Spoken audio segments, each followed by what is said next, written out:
Hello, good afternoon. Welcome to Joy News today. We're coming to you live from our studios in Kokomlemle.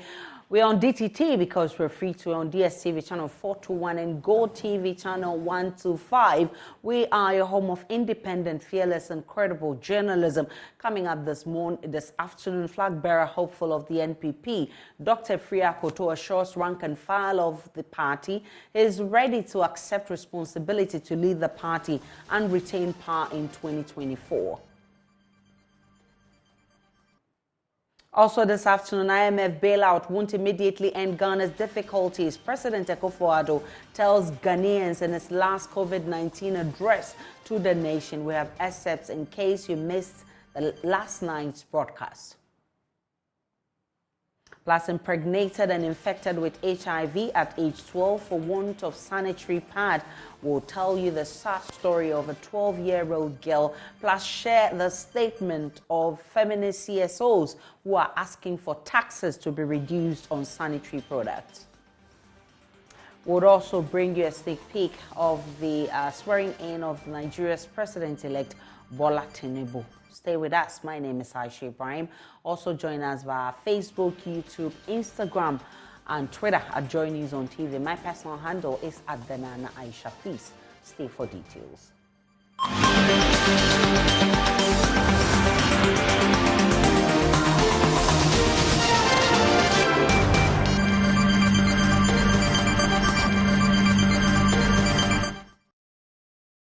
Flag bearer hopeful of the NPP, Dr. Afriyie Akoto, has assured the rank and file of the party that he is ready to accept responsibility to lead the party and retain power in 2024. According to him, the morale in the party at the moment is down, hence the need for someone like him to raise it ahead of the 2024 elections. He said this in his address when his supporters picked and presented nomination forms for his candidature.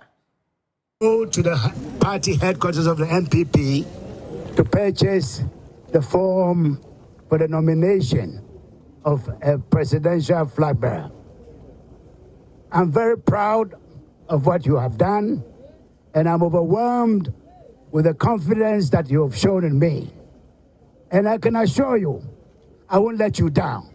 I won't let you down. We are going to campaign around the country to sell our message for the resuscitation of the NPP as a party. The morale is down, and we are going to raise the morale to face the NDC come next year, 2024. I would like to give special thanks to the former chairman of Greater Accra, Mr. Afriyie, who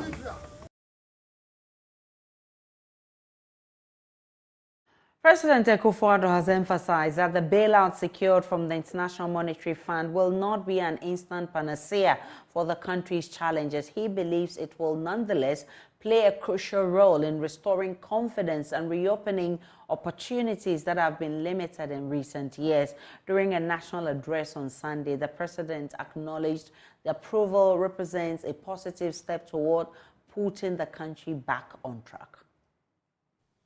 The International Monetary Fund has been most supportive, and we have ended up with having our program approved in record time, culminating in the formal approval by the IMF board on 17th May. As I'm sure we have all heard by now, the details of the program have been explained by officials of the fund and by our Minister for Finance and the Governor of the Bank of Ghana. The first tranche of $600 million United States dollars has been credited to our national account out of the $3 billion United States dollars that we have negotiated to receive within a period of 36 months. Fellow Ghanaians, access to the IMF facility will not spell the immediate end of the difficulties we are in presently. But the fact that we've been able to negotiate such a deal sends a positive message to our trading partners, creditors, and investors. A positive message that will be underpinned by the discipline, hard work, and enterprise with which we execute the program. It should lead to the restoration of confidence and the reopening of avenues that have been closed to us this past year and a half. It should also lead to the resumption of many of the infrastructural projects that have stalled. Nana Akufo-Addo also highlighted the IMF agreement would aid in restoring confidence in the Ghanaian economy, which has been adversely affected by the COVID-19 pandemic and the Ukraine-Russia conflict. Got ourselves out of a pandemic in which there were no precedents on which to rely, and where even the experts admitted they had no clear-cut solutions. We did it by being resolute, being focused, and working very hard, and by accepting that we had to stick together. With a similar frame of mind and attitude, we shall overcome the economic difficulties as well, sooner rather than later. I have no doubts at all in my mind that we are on the right path, and we will soon start to see significant improvements in the economy and in the living standards of Ghanaians. The Electricity Company of Ghana has begun phase 2 of its revenue drive today to retrieve over 1 billion cedis debt from customers. ECG in March 2023 initiated a nationwide revenue mobilization drive to recover some 5.7 billion debt, but the company was able to retrieve 3.1 billion out of the total amount. Managing Director of the ECG, Dubik Mahama, at a press briefing last month noted that most of the unrecovered was lost to companies that folded up and could be traced, as well as illegal connections. We can listen to him make that point as he gave a moratorium for those involved in the legal connections to come for ratification. Out of the 5.7 billion, ECG managed to recoup 3.1 billion of the 5.7 billion. Out of this 3.1 billion recouped, the balance out there that was seen was broken down into certain categories. Some companies through the time have collapsed and have left the scene with no recourse to ECG. Through this exercise, we put boots on the ground to ascertain the location of major industries that were part of our customers who provided, who we call the special load tariff customers. The number of companies that had collapsed that we cannot find, in terms of some taking the meters away, and in terms of some of them, the physical locations not present, their total bills put together is about 750 million Ghana cedis.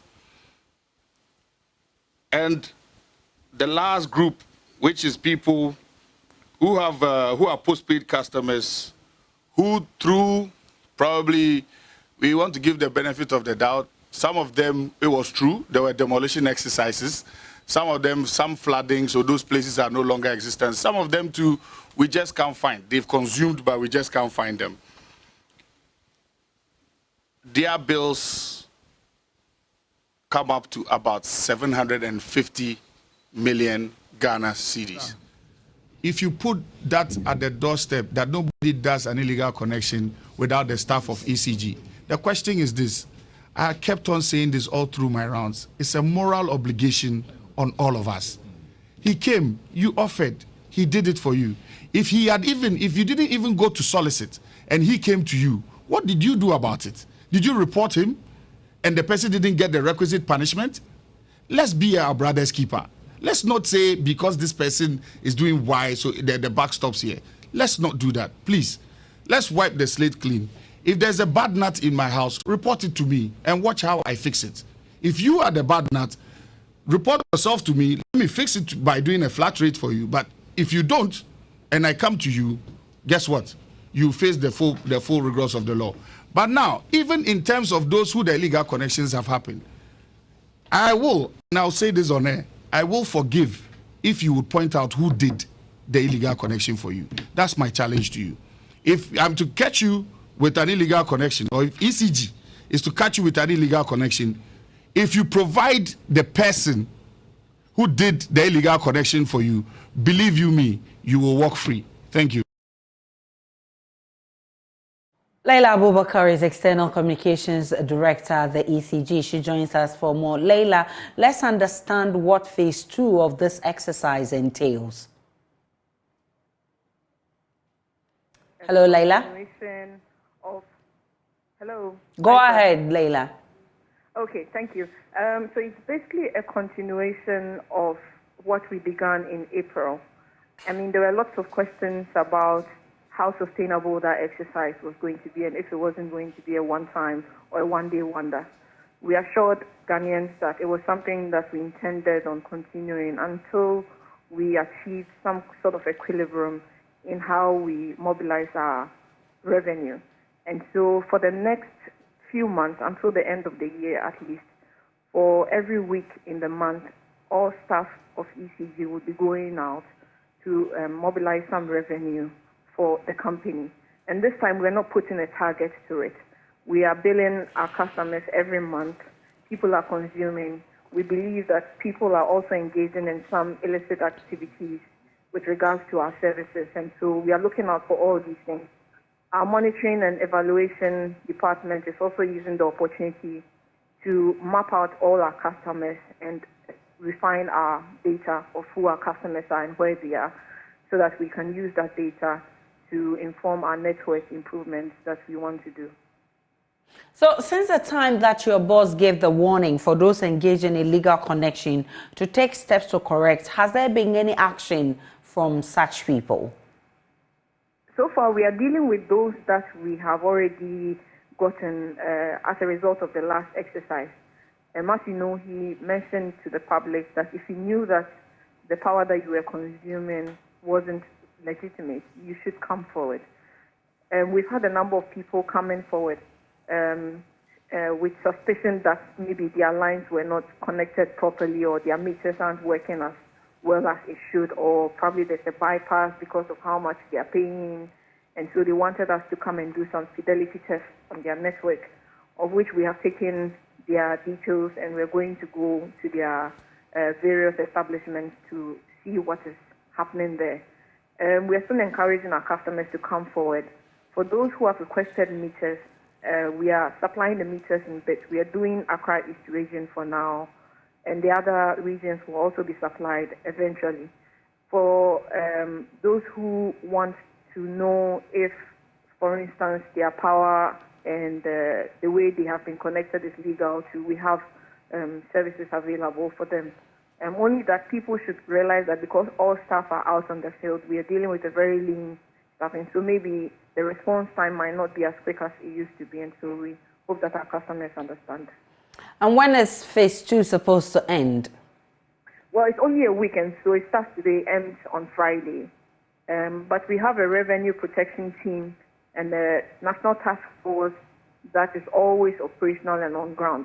This particular exercise is having all the staff out there and putting their hands on deck to help ECG get as much revenue as possible to cut down on the weight of the debt sitting on our shoulder. Leila Abubakar, I'm grateful for your time. She's External Communications Manager of the ECG. We can get on to other stories now. Some residents of the Techima municipality of the Bono East region have condemned the recent hike in utility tariffs as announced by the Public Utilities Regulatory Commission. The residents contend that the 18% increment will compound the already worsening economic hardships in the country and appeal to the government to rescind the decision. My colleague Anas Sabit has been engaging some consumers and has filed this report. The Public Utilities Regulatory Commission has announced an increase of 18.36% in average end-user electricity consumer tariff for the second quarter of this year, and this, according to some residents of the Techima municipality of the Bono East region, would compound the already worsening economic hardships in the country. These residents who have been expressing disappointments in the PURC says Ghanaians are already struggling with the hikes in the prices of goods and services, and this would worsen their plight. As for the bills, especially the light bill, it's very too much. See, like young boy like me, I've been paying light bill like 130 cedis a month. My monthly salary is almost 330. So how can I make life? The bills is too much. Like They have to reduce us for us. Next time maybe we won't get life. Please, the thing is there is too much. It's too much for the youth. To me, the because she said the 200 yentimi. I know what thing. Yami enemy. The 200. I know what thing. Papa. Because they me 200 winners a month. Which we are almost 100 and something. Which is me income crana about in the man. Now Sandy Bibe can which means 100 winners now me third month. But trouble. Which means we have almost 200 Ghana. These residents say they were already faced with declining profit margins on their products and services, and the implementation of the new tariff will make life difficult for them. 80% you see you may they can't be about basis of crop. If you want to young coy, Bokuna Wako Wipe, Bodusia Bussis, when you be some of you. 80% of the material. Say I buy one and wash a pa. You want something, you want in your crowd. You want to in your crowd. The work we are doing. We things is not easy, and if the work I'm doing to pay electricity, light bill, water bill, and school fees, and all, I can't survive. So they have to do something about it. Salifu, also known as Officer, is afraid the new tariff, if not checked, would lead to a rise in illegal collections by consumers. We see the electricity, how they increase the price. It can't help because the price that we are paying, we are still complaining. And someone is coming to add. So this it let people, it will let illegal become more because I can't sleep darkness. I have to use light and I can't get the money to pay. When I get illegal, I must use it. So VR people, it will help them. They are all appealing to government and the PURC to reconsider this decision and work towards maintaining the current tariff to save their businesses from collapsing. How can a small boy like me pay 130 cedis light bill for a month? And we have other utility bills too. So we plead them. They have to do something for us. They should try to bring the price down so that when the price be affordable, everybody can afford the price or afford the money to pay. But this price, what we are paying is high and we are complaining. Some is coming to add. Techiman area manager for the Northern Electricity Distribution Company, John Tyree, admonished consumers to work towards using power judiciously and stay disciplined in their use of electricity. Upwards adjustment of the tariff is good for the utilities. However, we are not oblivious of the difficulties consumers have to pay. We are equally consumers. We use electricity and we pay for it. But what is the option? The challenge is that people have difficulties to pay. But the good thing about electricity bills is that it is always commensurate with your income.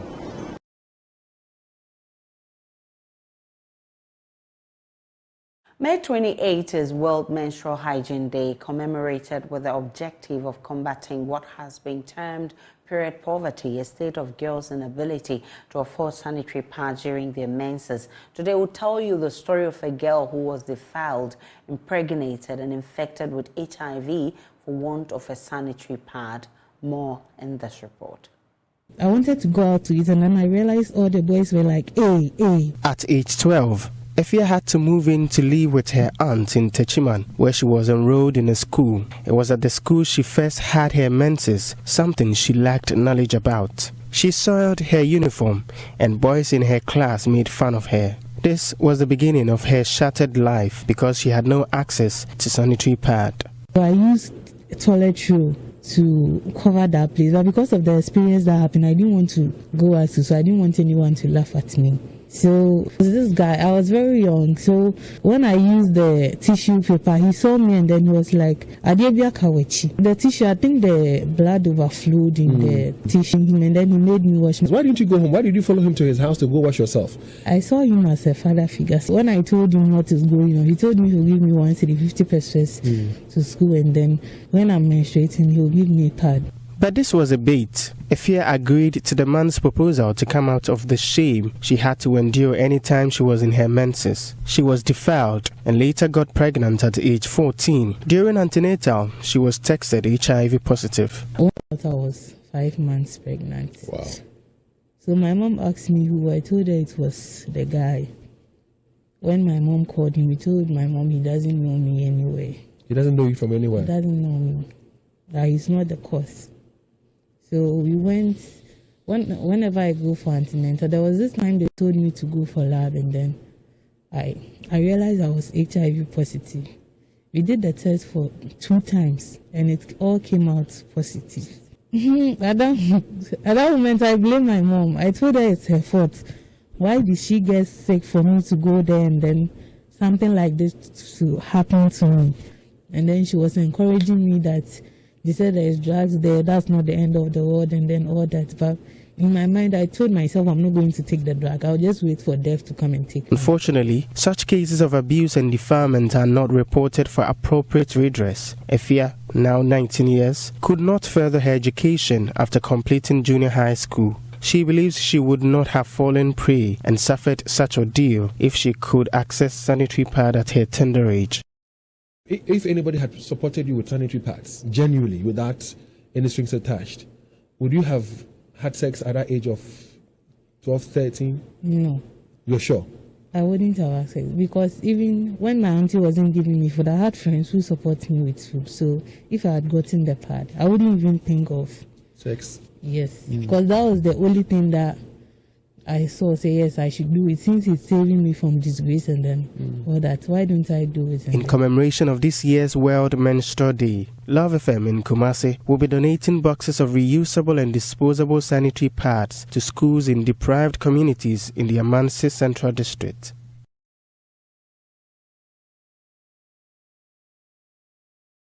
Well, some feminist CSOs have been petitioning the president to remove taxes on sanitary products. I'll be sharing extracts of that statement released by the CSOs. It's coming right on your screens, and it reads,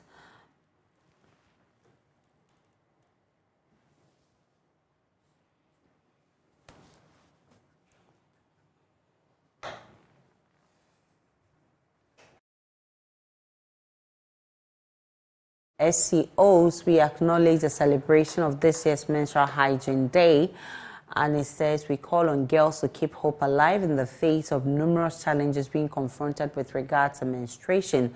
In the face of harsh economic conditions coupled with heavy taxes on sanitary pads, brings to the fore a question of affordability. So far, from January 2022 to date, the sanitary pad has jumped from 5 cedis 5 pesos, 5 cedi 50 pesos to 25 cedis. However, suppliers have attributed to the increase in prices of sanitary pads to high taxes emanating from government. Below are tax components on sanitary pads alone: 20% import duty, 0.5% ECOWAS levy, 15% network charges, VAT, 2.5% import, NHIL, 1.0% IRS tax deposit, 0.75% EXIM levy, 2.5% network get fund, 15% import VAT, 0.4% processing fee, 2.5% network NHIL, 2% special import levy, 2.5% get fund import levy, 1.0% inspection fee, 1.0% COVID-19 health recovery levy, and 0.20% African Union import levy. As part of this year's observation, we call on government to abolish all forms of taxes enumerated above to make sanitary pads more affordable, since menstruation is not a luxury. And also, as prices continue to rise, they say their main concern is that women all right, as means towards making sanitary pads accessible, available, and affordable, we call on government to abolish all forms of taxes on sanitary pads, and also call on government to make available wash facilities at various public facilities, especially in schools, in order to ensure hygienic conditions during menstruation. And it is signed by Sheila Adams, she's Secretary and Administrative Officer, and Alimatu Isako, who is Executive Director.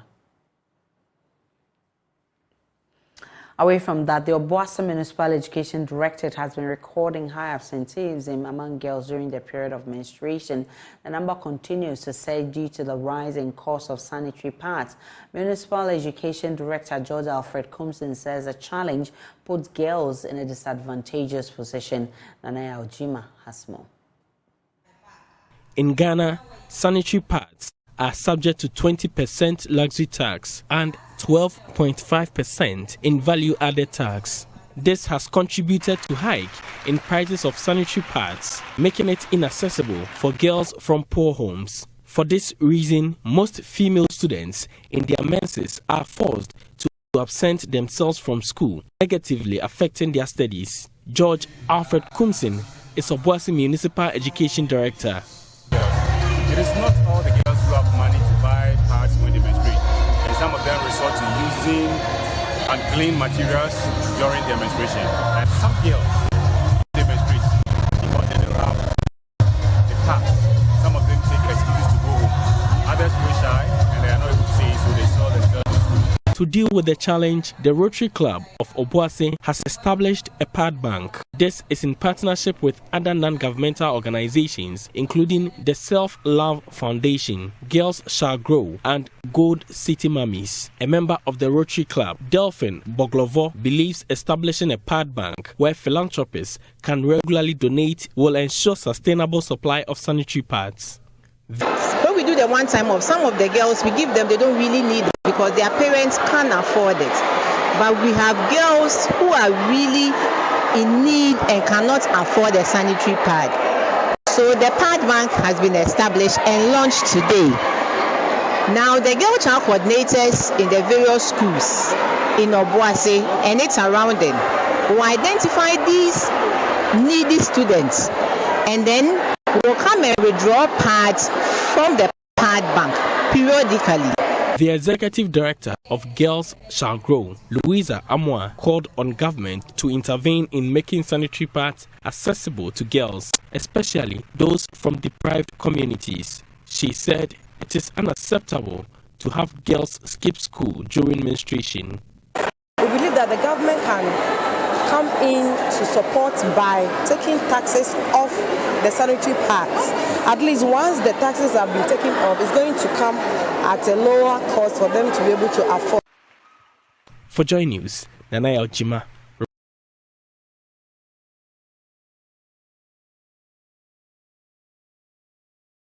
The deceased from last Thursday's engine boat tragedy on the Bui Dam at Bongase in the Bono East region has been identified by her relatives. The deceased, who was among 6 other occupants, fell into the Bui Dam at Bongase, leading to her death and the injuries of other 6 occupants who have since been treated and discharged from the Bongase Government Hospital. But the boat operator, Prosper Nswano, is said to still be on admission at the Bamboy Polyclinic in the Savannah region. District Executive Officer of Banda, Emmanuel Akone, says his outfit is putting measures in place to ensure the incident doesn't recur.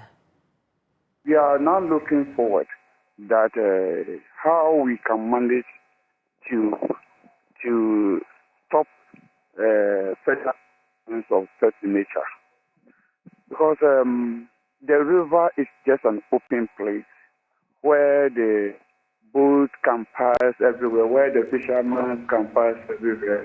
I have spent months speaking with the police, people there, and we have a navy in that area.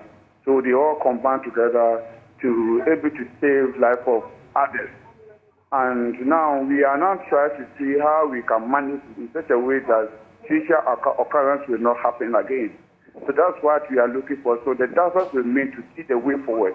Those who have technical know-how, technical knowledge in that sport will also educate how we can manage to stop future occurrence. So today there's going to be a DISEC meeting. What time is it and what is entailed in that meeting?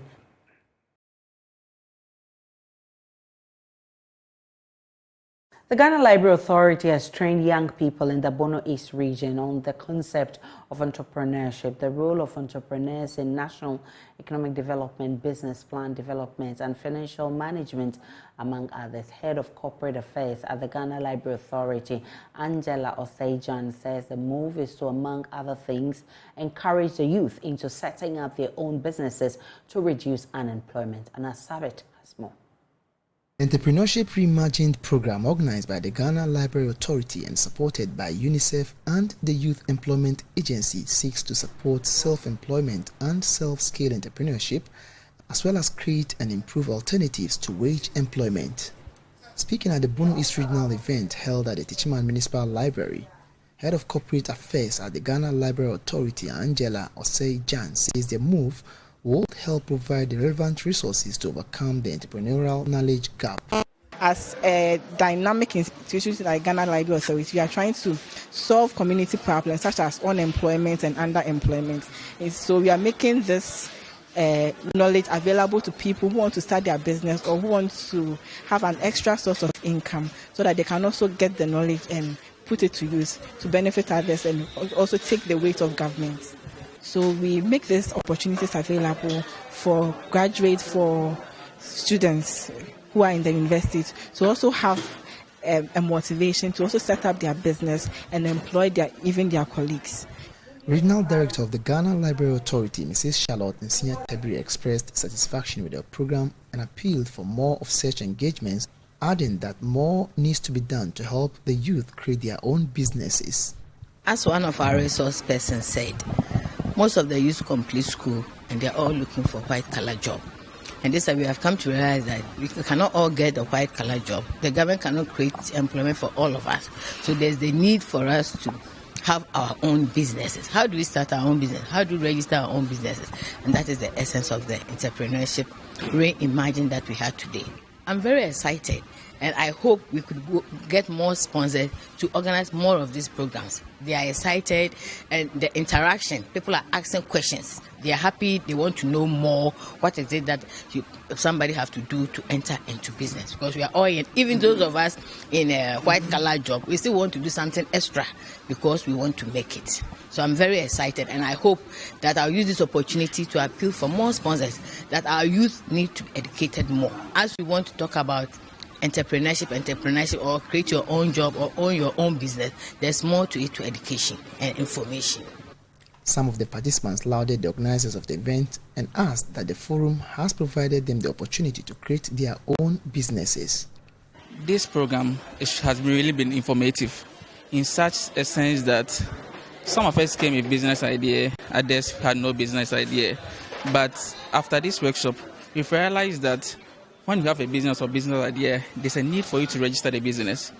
And the process to go about it, they've already informed us about that. And in addition to that, we have contact of other stakeholders that we can communicate with, so that in case of any challenges, we can go to them and they are willing to address the issues to us. So after this program, I'm sure that going out there, we are going to practicalize what you've done or what you've learned.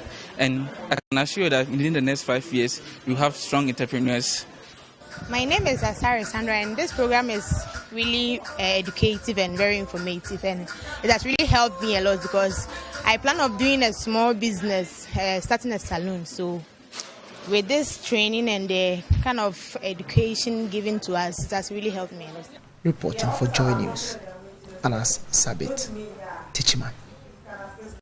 Still live on Joy News today. We are coming to you from our studios in Kokomlemle. We are on the fan of our street. Let's take a break. When we return, we'll bring you business capturing IMF and its proposed tax reforms.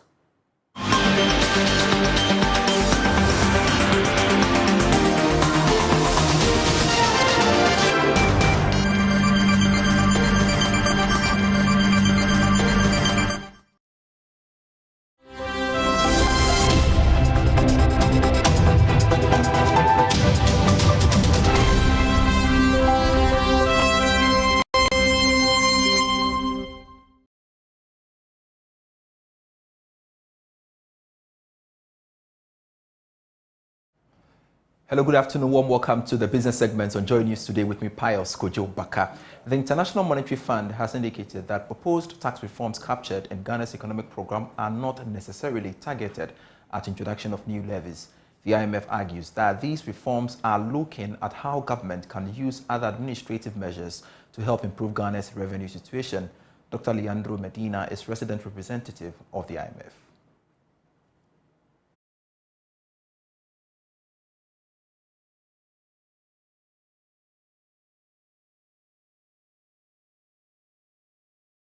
The program of the authorities as it was designed, it has a large and front-loaded fiscal consolidation.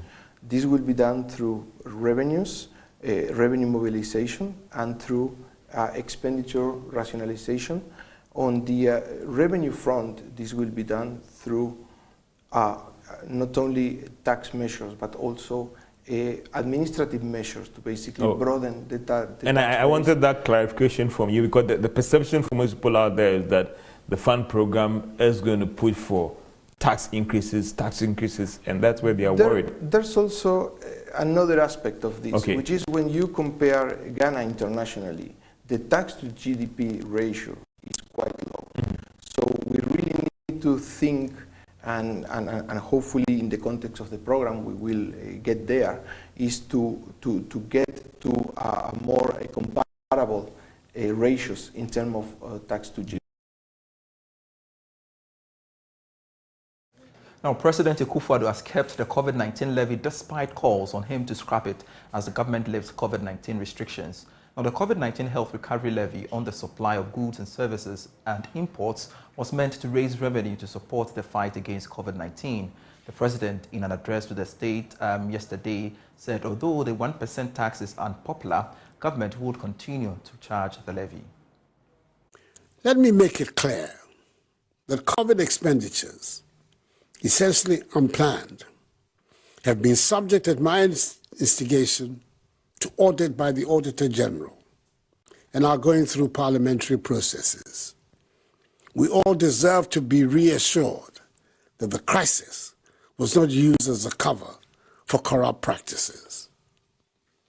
The COVID health recovery levy that was introduced to help fill some of the expenditure holes might not be the most popular tax, but I entreat all of you to bear with us.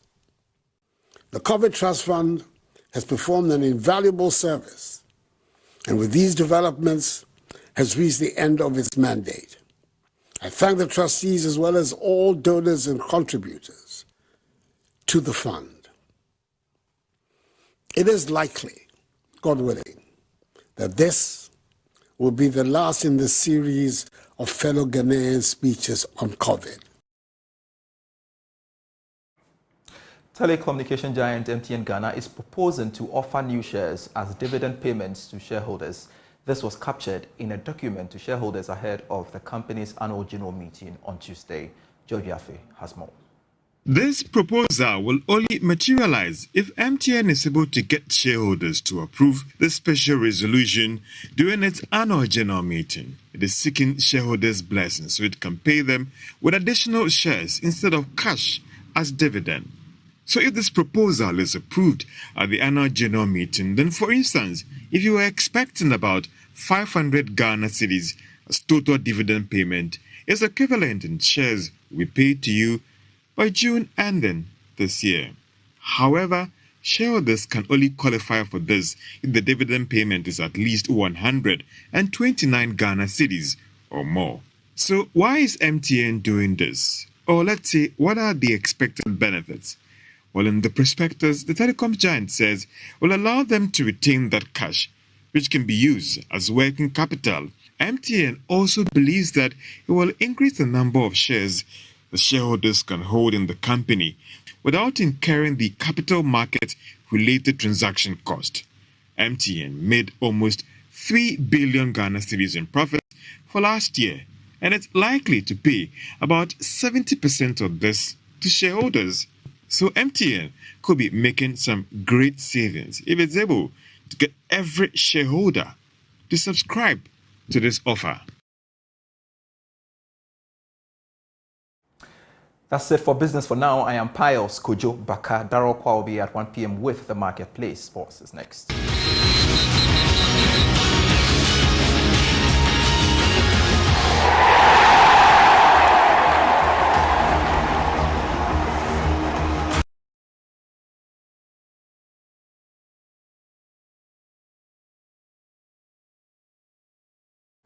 Let's do sports now. On Joy News today with me, Muftau Nabila Abdullahi. Leicester City, they have been demoted to the Championship following the end of the English Premier League. Ghana's Daniel Amathe, who is a defender of the team, wishes to stay in the Premier League. This is according to his agent, Yusuf Chipsa. He says he's got the negotiation power and he's very confident that the player will be staying with the Premier League team.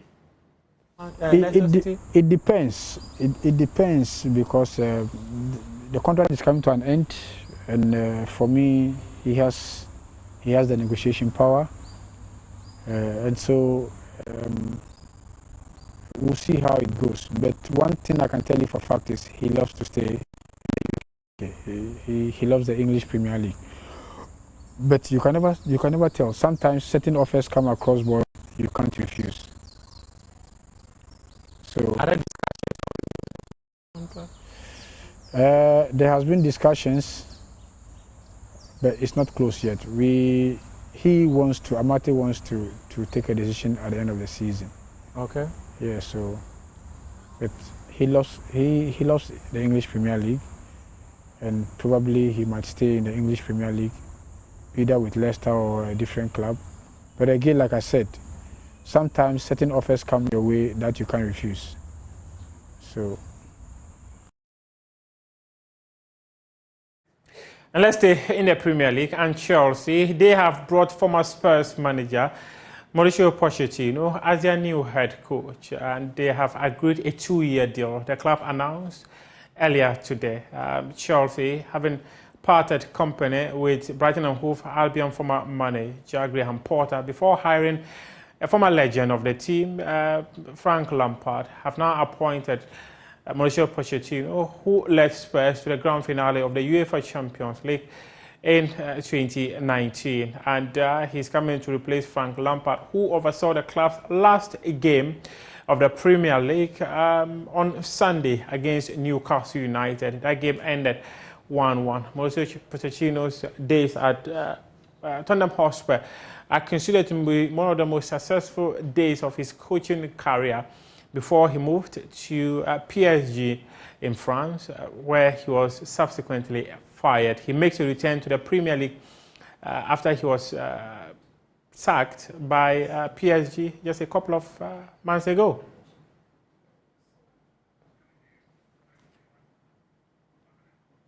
Let's have a pretty quick on a statement from Accra House of Oak. You would recall that last week we brought you a story about Yusuf Chipsa making a plethora of allegations against Accra House of Oak officials. He said that officials of the club had bribed some players of King Faisal, where the owner of the team, Elijah Gruza, went to a phone booth and called an official of Accra House of Oak so that the player could also get part of the bribe that had been extended to the players of King Faisal. Now, Accra House of Oak have released a statement, and they are demanding that Yusuf Chipsa mention the names of the people who allegedly paid the bribes. This is a portion of the statement.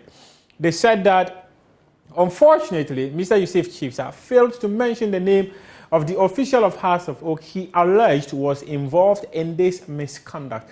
As an ardent adherent to the GFA's regulation and principles of fair play, House of Oak's Code of Ethics frowns against any conduct, including bribery, that negatively impacts the credibility and competitiveness of football. Management of House of Oak is therefore requesting Mr. Yusuf Chipsa to publish immediately the name of the person or persons involved in the bribery allegation for investigation and the imposition of appropriate sanctions by the relevant authorities. Management of House of Oak wishes to add that it takes a strong exception to the publication of unsubstantiated allegations that undermines its integrity and the credibility of Ghana football, especially by retired footballers who are expected to know better. The club will take all necessary actions to protect and defend its integrity. Finally, we would like to urge the Professional Footballers Association of Ghana to educate its members about the importance or the need for them to commit their time and energy to the pursuance of activities that would be of a good cause to Ghana football.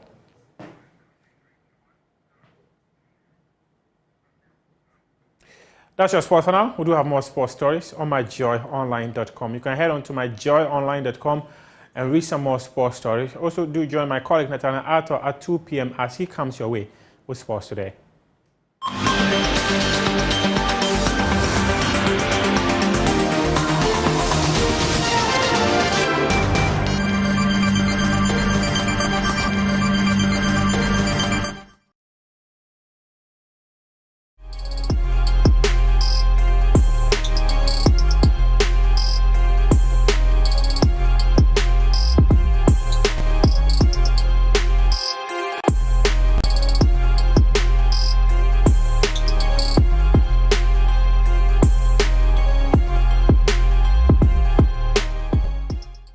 Good afternoon, welcome to Showbiz here on Joy News today. Now let's talk about cues and lyrics. Now, Dian becomes the third contestant to drop the microphone as he exits the competition after 7 weeks.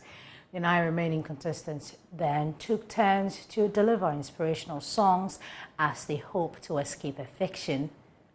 Here are excerpts. For your mercy never fails me. Thank you. You're a very good performer. Oh, how will you feel about what you provide inside that home? I have a problem with your low notes. Together we are going to There was a little bit of a struggle in when you were hitting your highs.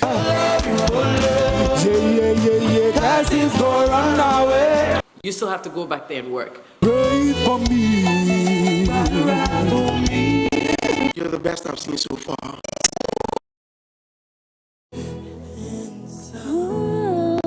Sounded like doom so. Give me that, they go see we they go follow on them go. Who's up? For countryside. I'm disappointed. Strength and hope, how them say you be my strength and hope. Have you ever met Stoneboy yet? Not yet. I guess you have to meet. And lyrics. Bring on the music.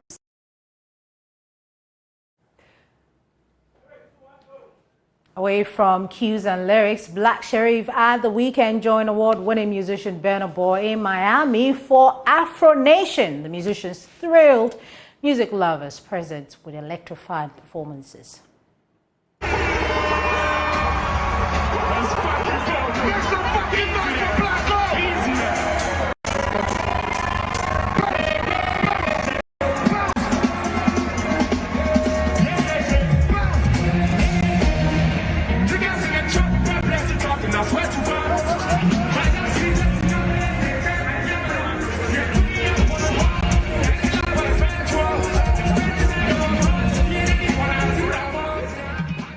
On that note, we end Showbiz here on Joy News today. There's more Showbiz news in our subsequent bulletins. Good afternoon to you, Aisha. Hello, beautiful Becky. How are you doing? I'm fantastic. How was your birthday yesterday? Oh, definitely wouldn't be bad with you. Oh, did you enjoy yourself? I did, Are you really. buying me lunch today? More than lunch. You're promising me on national television.